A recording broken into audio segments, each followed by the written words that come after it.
It's time for Fibber McGee and Molly.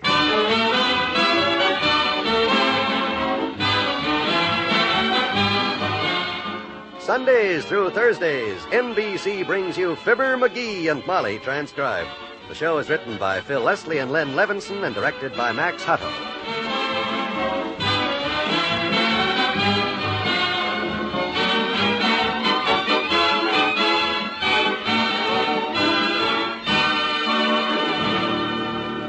We'll join Fibber and Molly in just a moment. Now you can start a musical education for your children or yourself for as little as $39.95 with the new RCA Victor Listener's Digest. Here in this one package, you get these three big values. Value number 1 is 12 of the world's best-loved compositions in digest form on 10 RCA Victor 45 high-fidelity records. They're performed by the world's greatest artists. In complete album form, this collection would cost you almost $60. Value number 2 is RCA Victor's famous automatic Victrola 45 phonograph. Value number 3 is a wonderful 42-page musical guide. Fascinating stories about the composers and their music. Now all this can be yours for as little as $39.95. See and hear the new RCA Victor Listener's Digest at your dealers now. Remember the world's best names for quality. RCA and RCA Victor.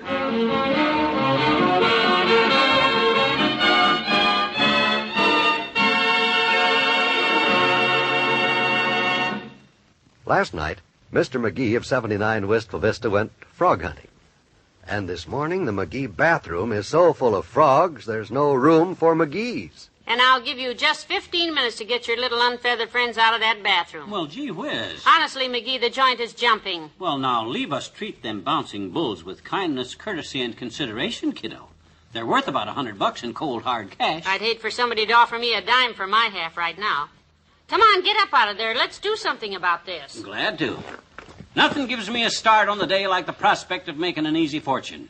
You heard what the chef at the sump room said Monday night. $1.25 a pound for all the frogs I can deliver. Well, start delivering. I want my toothbrush out of the bathroom. Well, go on in there and get it. What you scared of? Frogs don't bite. Frogs don't have to. I just don't like them. I opened that door 1/4 of an inch and peeked in, and I tell you, it's raining frogs in there. Didn't happen to see any of them with tails, did you? Frogs with tails? Didn't know there was such a thing. No, there isn't. At least I read somewhere that there's no such thing as a frog with a tail, but wouldn't it be wonderful if we found a couple? Not in our bathroom, it wouldn't. Just think, if we found a bullfrog and a cow frog each with a tail, we could go into business. Doing what? Showing them at county fairs? No, breeding them. Frogus McGeegus woglius.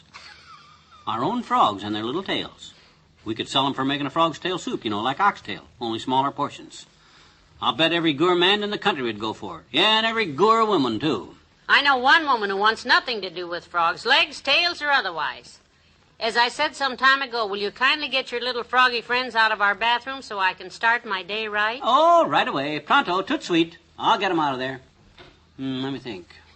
What am I going to do with them? Do with them? Round 'em up, cowboy, or should I say bullfrog boy, and herd them down to the Ritz Vista Hotel. After that, I don't care whether you sell them to the chef or register them in a corner suite. Oh, I got a better idea. Why can't I keep them? No. If we need any pets, we'll get a nice pair of kangaroos or a small rhinoceros or some other trouble-free household creature. Yeah, but they're not pets, Molly. That's what I'm trying to tell you. They're my working stock, the foundation of a frog farm. I'll keep 'em and breed 'em and raise 'em and sell 'em by the millions. Now, just a minute. This is the chance of a lifetime, Molly. You realize what a tremendous demand for frogs' legs there is? Right now, they're importing them from Mexico and Cuba. Why, even Japan. Get them out of the house. Fibber McGee's famous frog farm.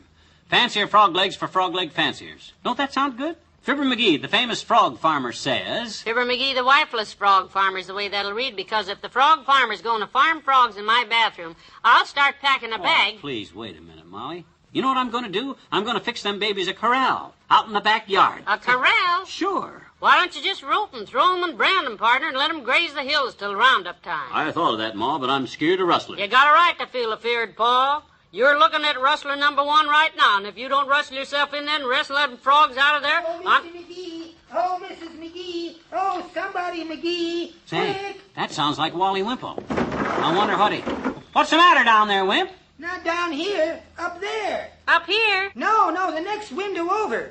I know you'll think there's something wrong with my eyesight or my glasses, Or me. But I swear there are frogs jumping out of your bathroom. Frogs? Frogs? Jumping out of our... Oh, my gosh. Come on, Molly. The dam is busted. We got to rescue the livestock.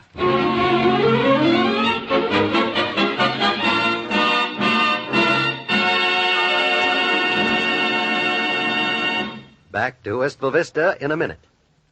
Don't be half safe. Now you can have dry, sweet underarms, even on hot, sticky days, with a new super effective hot weather deodorant. It's the new Vanishing Cream deodorant, Arid. Arid gives you a new kind of protection, rubbed-in protection. You simply rub Arid in, you rub perspiration out. You rub Arid in, you rub odor out. When the cream vanishes, you know you're safe. Here's the secret. Soft, creamy Arid now contains a new magic ingredient called Perstop.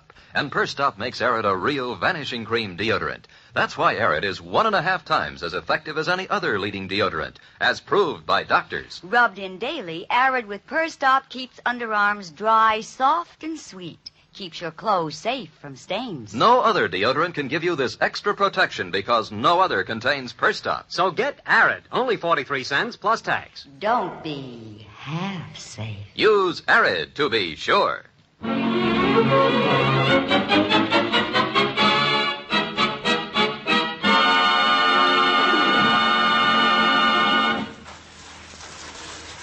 Keep driving them over this way, Wimp. I'm trying to, Mr. McGee. Oh, your backyard's going to be a mess. Shoo, Froggy. Nice, Froggy. Whoosh. Shoo. No, you're supposed to go that way. Pick him up and carry him over here, Wimp. Oh, no. I started to, but when he looks at me with that sort of a don't you dare expression, he reminds me too much of her. Her? You mean... Yes, Sweetie Face, my big old wife. Go on, Sweetie Face. Hop over the nice puddle Mr. McGee is making for you. Go on before I boot you right in that puddle, Sweetie Face. That's right. Bury your fat, ugly self in the mud, Sweetie Face. Hey, that ain't Sweetie Face, Wimp. That's General Porchbinder. Come on, General. Here, I'll wet you down good. General Porchbinder? Yeah, my old commander in the First World War. The big war, that is. He looked just like this frog here, except his face was red. The general was larger, of course. Yep, the biggest frog in our particular puddle. Here, you take the hose a while and keep filling the puddle, will you? I'm going to finish driving these stakes and string chicken wire around it. All righty. The reason that frog reminds me of Sweetie Face is because it has such a big, loud mouth, I guess. And she says to me, Wallace, she looks exactly like Oh, that. Mr. Wimple, your wife's on the phone. Huh? Oh, my goodness. She... you don't suppose she could hear me, do you, Mr. McGee? Tell her I'm coming. Oh, gracious, if she knew what I said, she... Look at him go. Boy, that wife of his has him so scared. Hey, Wimp, drop the hose, will you? But, hey, don't take the hose in the house. If I hadn't hollered at that chucklehead, he'd have run right in the back door with that hose spouting in his hand, and Molly would have clamped... Where was Wally going with that hose in such a dither, Johnny? Oh, hi, old-timer. Is his house afire or something? No, his wife's on the phone. Oh, real trouble, huh? Yeah. Hey, you still got all the frogs here. Thought you'd have them all sold and delivered to the hotel by now, son. Oh, I changed my plans a little. Not going to sell them to the chef down there. At least not yet. Not yet? No. Going to keep this batch of frogs right here in this puddle and use them as the nucleus of a big fancy frog farm. Feed them, breed them, raise them, and sell them by the millions. Oh. Well, I hope it turns out better for you, son, than it did for Papa. Papa? Yep. Papa had a frog farm at one time when all us kids was just kids as Johnny. Caught himself a sack of frogs and started raising them in the backyard. Yeah? But it was very nerve-wracking work, and Papa couldn't take it. Oh? Got nervous, very jumpy, took to setting around all day, snapping at flies. Broke out with spots all across his back, and face started turning green. He got worse and worse and worse. And one night he just quietly croaked in his sleep. My gosh. Died in his sleep. Oh, no, he just croaked. Oh. Mama woke him up, but as soon as he went back to sleep, he started croaking again. Oh, it was very pathetic, son. Mama finally had to go home to her mama and took us kids with her. Papa moved out to a cozy little swamp at the edge of town, where he was very happy for a while, till finally, one night, he disappeared. No kidding. What happened to him? Frog hunters, evidently. Never knew for sure, although I thought... Oh, hi, daughter. Hello, Mr. Oldtimer. Well, I see you've been very busy tearing up the backyard, McGee. That I have, kiddo, that I have. And we're practically right now in the frog farming industry. Boy, oh boy, just wait till you see the dough roll in from the frogs I ship from Fibber's famous frog farm. Well, I'd be a dunce to sell these frogs to that chef at the Ritz Vista Hotel now, when by keeping them a year or two, I'll have 10 times as many for him. I wonder how many baby frogs a mama frog does have in a year. You know, old-timer? Well, several at least. Now, McGee. I'd be silly to sell these all to that chef at the Ritz Vista now, just when I'm starting my business. Right, Molly? Dearie. Hmm? I've been on the telephone about this scheme of yours. Oh, who'd you talk to? City Hall. City Hall? You're wasting your time with them, kiddo. They won't buy any frog legs down there. No, but you just can't start any business you please these days, McGee, without permission. And do you know what I found out down there? I'd just as soon not hear. Well, first of all, you have to go down there and fill out an application to go in business, leave a deposit, file a bond, get a certificate from the police that you've never been in trouble. Uh-oh. Serious criminal trouble, that is. Satisfy the Humane Society, the Sanitation Department, the Health Commissioner, and the Building Inspector. And then... Yeah? Section 17 of Ordinance 33 says it is absolutely illegal to operate a frog farm within the city limits. Period. What's the number of the Ritz Vista Hotel? I'll call the chef and sell him these frogs because this is just the right time of the year to get rid of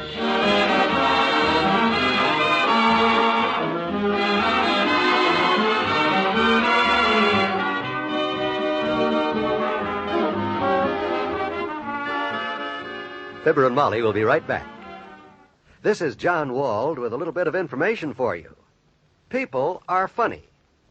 Probably something that you knew all along, right? But if there's any doubt in your mind about it, well, then you just listen on Tuesday, October 5th to Art Linkletter when his delightful show, People Are Funny, returns to the air. It's less than 2 weeks away, and I know you'll enjoy each minute of it. I'll remind you again before October 5th, because People Are Funny is something you can't afford to miss. Of course, there are 2 qualifications you must meet before you're eligible to enjoy People Are Funny. 1, you must be a man, woman, or child. And 2, you must like to laugh. Well, that covers just about everybody, I guess. And that's all right, because we want everybody to hear People Are Funny. It's a radio treat for the whole family. And you know, it's just a part of the Tuesday night lineup. The biggest Tuesday in radio, which also includes Dragnet, Lux Radio Theater, The Great Gildersleeve, and our own Fibber, McGee, and Molly.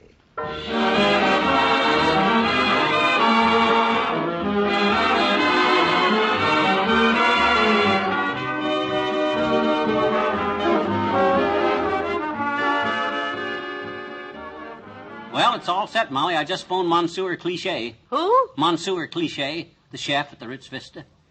He's coming over tomorrow to inspect the frogs. Going to sell the whole batch. And good riddance, I might add.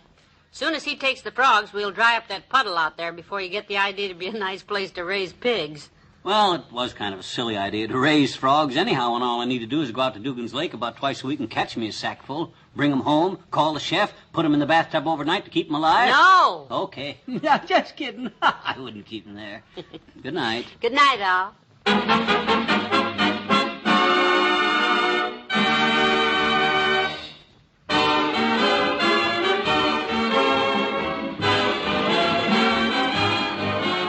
Fibber, McGee, and Molly is an NBC Radio Network production, transcribed, with Bill Thompson as the old-timer and Wallace Wimble.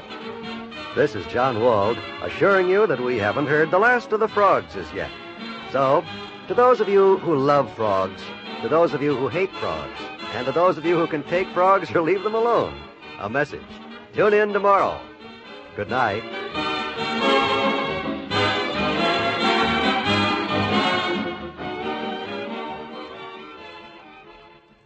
Heart of the News brings you the issue of the day tonight on most NBC radio stations.